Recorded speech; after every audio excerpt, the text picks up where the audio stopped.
Study online. मैं आशीष आप सभी का स्वागत करता हूं। आज हम भारतीय संविधान का तीसरा लेक्चर डिस्कस करेंगे, जिसमें सबसे पहले हम देखेंगे कि भारतीय संविधान में अनुसूचियों की संख्या और भागों की संख्या और अनुच्छेदों की संख्या कितनी कितनी थी। तो मूल संविधान में अनुसूचियों की संख्या 8 थी और 22 भाग थे और 395 अनुच्छेद थे। लेकिन जो वर्तमान में जो संविधान है उसमें 12 अनुसूचियाँ हैं, 8 से 12 हो चुकी हैं, 4 अनुसूचियाँ इसमें बढ़ गई हैं। भाग जो हैं वो 22 से 25 हो चुके हैं और अनुच्छेद 395 से 466 प्लस हो चुके हैं। इसके बाद हम देखेंगे संविधान की अनुसूचियाँ। तो पहली अनुसूची में भारतीय राज्यों और केंद्र शासित प्रदेशों के नाम एवं उनकी सीमाओं के बारे में बताया गया है। इसमें भारत में राज्यों का जो निर्माण होगा वो राज्य पुनर्गठन अधिनियम 1956 के तहत हुआ था, जिसमें उस समय 14 राज्य तथा 6 केंद्र शासित प्रदेश बनाए गए थे।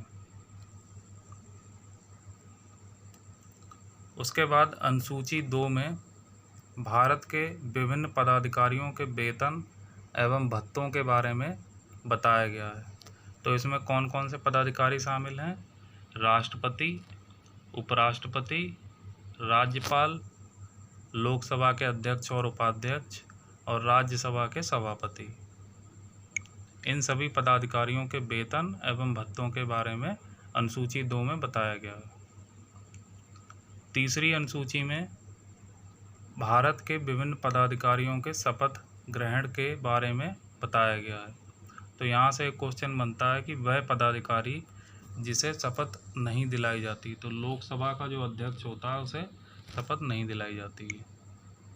नेक्स्ट क्वेश्चन है, भारत के विभिन्न पदाधिकारियों के वेतन एवं भत्तों का निर्धारण कौन करता है?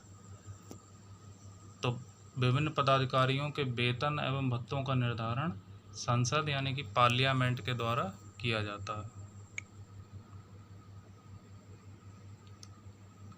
लेकिन इसमें भारत के जो महान्यायवादी होते हैं और सॉलिसिटर जनरल ऑफ इंडिया, इन 2 पदों का जो वेतन एवं भत्तों का निर्धारण है वो भारत के राष्ट्रपति के द्वारा किया जाता है।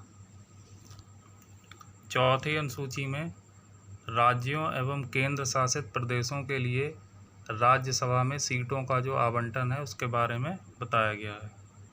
यानी कि राज्य और केंद्र शासित प्रदेशों में राज्यसभा की कितनी सीटें होंगी, इसके बारे में अनुसूची 4 में बताया गया है। 5वीं अनुसूची में अनुसूचित जाति और जनजातियों के लिए विशेष प्रावधान किए गए हैं। इसके बाद आती है 6ठी अनुसूची। इसमें असम, मेघालय, त्रिपुरा और मिजोरम, इन 4 राज्यों के जनजातीयों क्षेत्रों के प्रशासन के बारे में बताया गया है। इसके बाद आती है अनुसूची 7। इसमें संविधान की सूचियों के बारे में डिस्कस किया गया। तो संविधान में 3 सूचियां हैं। पहली है संघ सूची, दूसरी है राज्य सूची और तीसरी है समवर्ती सूची। तो मूल संविधान में संघ सूची में 97 विषय थे और वर्तमान में इसमें कितने हो गए हैं? 100 विषय हो गए हैं संघ सूची में। और राज्य सूची में मूल संविधान में 66 विषय थे, लेकिन वर्तमान में 61 विषय रह गए हैं, कम हो गए हैं, यानी कि 5 विषय इसमें कम कर दिए गए। समवर्ती सूची में 47 विषय मूल संविधान में थे और 52 विषय वर्तमान जो संविधान है उसमें बताए गए हैं। अब हम कुछ इसके एग्जाम्पल देखते हैं। संघ सूची में कौन कौन से विषय शामिल करे गए हैं? तो इसमें रक्षा, नागरिकता, रेलवे, रिजर्व बैंक, जनगणना, परमाणु ऊर्जा, संचार और विदेशी मामले, इनको शामिल किया गया है। राज्य सूची में पुलिस, कारागार, भूमि, सिंचाई, कृषि, आयकर, मनोरंजन, लोक स्वास्थ्य आदि विषयों को शामिल किया गया है। समवर्ती सूची में शिक्षा, वन, विद्युत, जन्म मरण पंजीकरण, जीव जंतुओं का संरक्षण आदि विषयों को शामिल इसमें किया गया है। 8वीं अनुसूची में संविधान द्वारा मान्यता प्राप्त भाषाओं के बारे में बताया गया है।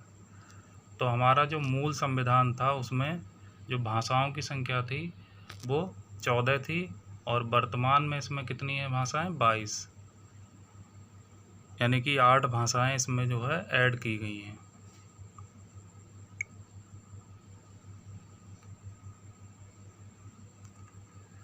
तो 15वीं भाषा जो थी वो सिंधी को ऐड किया गया था। कौन से संविधान? 21वां संविधान संशोधन 1967 के द्वारा। 16वीं भाषा नेपाली, 17वीं भाषा मणिपुरी और 18वीं भाषा कोंकणी, इनको 71वें संविधान संशोधन 1992 के द्वारा भारतीय संविधान में ऐड किया गया था। इसके बाद 19वीं भाषा मैथिली, ये बिहार से रिलेटेड थी। 20वीं भाषा जो थी वो बोडो, असम और नागालैंड से रिलेटेड थी। 21वीं भाषा डोगरी, हिमाचल और जम्मू कश्मीर से रिलेटेड थी। 22वीं भाषा संथाली, झारखंड से रिलेटेड थी।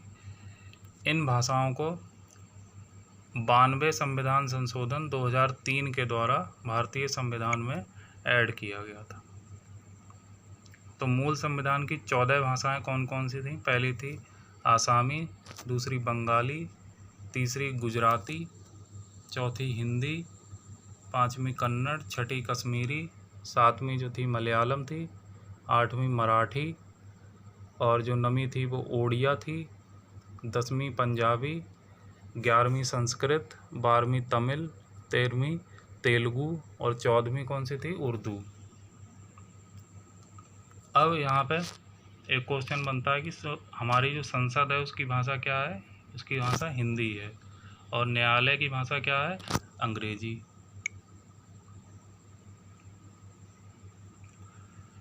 नौवीं अनुसूची में भूमि सुधार के कानून के बारे में बताया गया है। इसको प्रथम संशोधन अधिनियम 1951 के तहत भारत के संविधान में जोड़ा गया था। 10वीं अनुसूची में दल बदल पर रोक का कानून बताया गया। इसको 52वें संविधान संशोधन 1989 के द्वारा भारतीय संविधान में ऐड किया गया था। 11वीं अनुसूची में पंचायती राज व्यवस्था के बारे में बताया गया है। इसको 73वें संविधान संशोधन 1992 के द्वारा भारतीय संविधान में ऐड किया गया। 12वीं अनुसूची में नगर पालिकाओं के बारे में बताया गया है। इसको 74वें संविधान संशोधन 1992 के द्वारा भारतीय संविधान में ऐड किया गया। अब हम देखेंगे हमारा जो संविधान है उसके स्रोत कौन कौन से हैं, मतलब हमने विदेशों से क्या क्या चीज़ें उनके संविधान से हमने ग्रहण की हैं। तो ब्रिटेन के संविधान से हमने नागरिकता, संसदीय प्रणाली, कानून का शासन और मंत्रिमंडल प्रणाली, इन 4 चीज़ों को ब्रिटेन के संविधान से लिया गया है। इसके बाद अमेरिका के संविधान से प्रस्तावना, मौलिक अधिकार, न्यायपालिका की स्वतंत्रता, न्यायिक पुनरावलोकन, राष्ट्रपति के पद, निर्वाचन और महाभियोग को और उपराष्ट्रपति के पद को अमेरिका के संविधान से लिया गया है।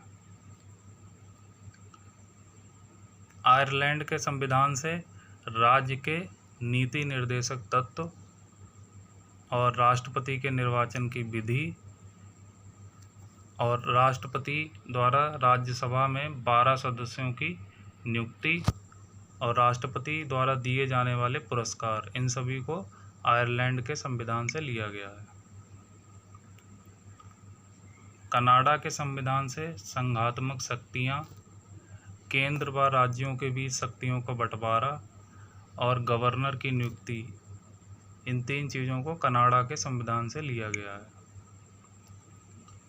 फ्रांस के संविधान से गणतंत्र, स्वतंत्रता, समानता और बंधुता, इन 4 शब्दों को फ्रांस के संविधान से लिया गया है।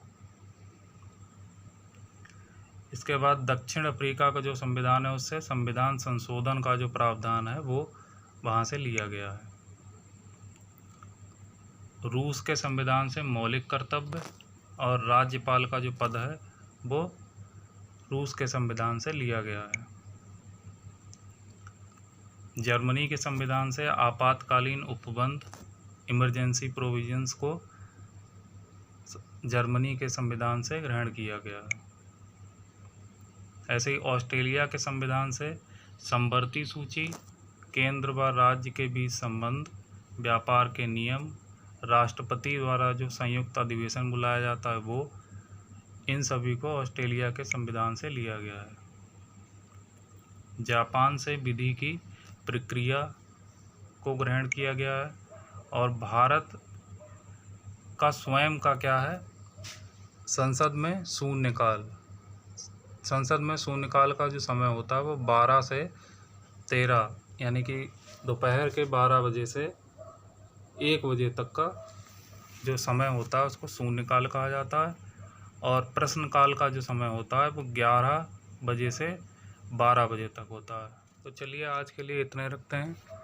नेक्स्ट हम अगली वीडियो में डिस्कस करेंगे। अगर आप वीडियो के PDFs डाउनलोड करना चाहते हैं तो आप हमारे टेलीग्राम चैनल से जुड़ सकते हैं, जिसका लिंक वीडियो के डिस्क्रिप्शन में दिया गया है। और अगर आपको वीडियो पसंद आया तो वीडियो को लाइक कीजिए, शेयर कीजिए और कमेंट के माध्यम से हमें बताइए कि आपको वीडियो कैसा लगा। Thanks for watching my video. जय हिंद, जय भारत।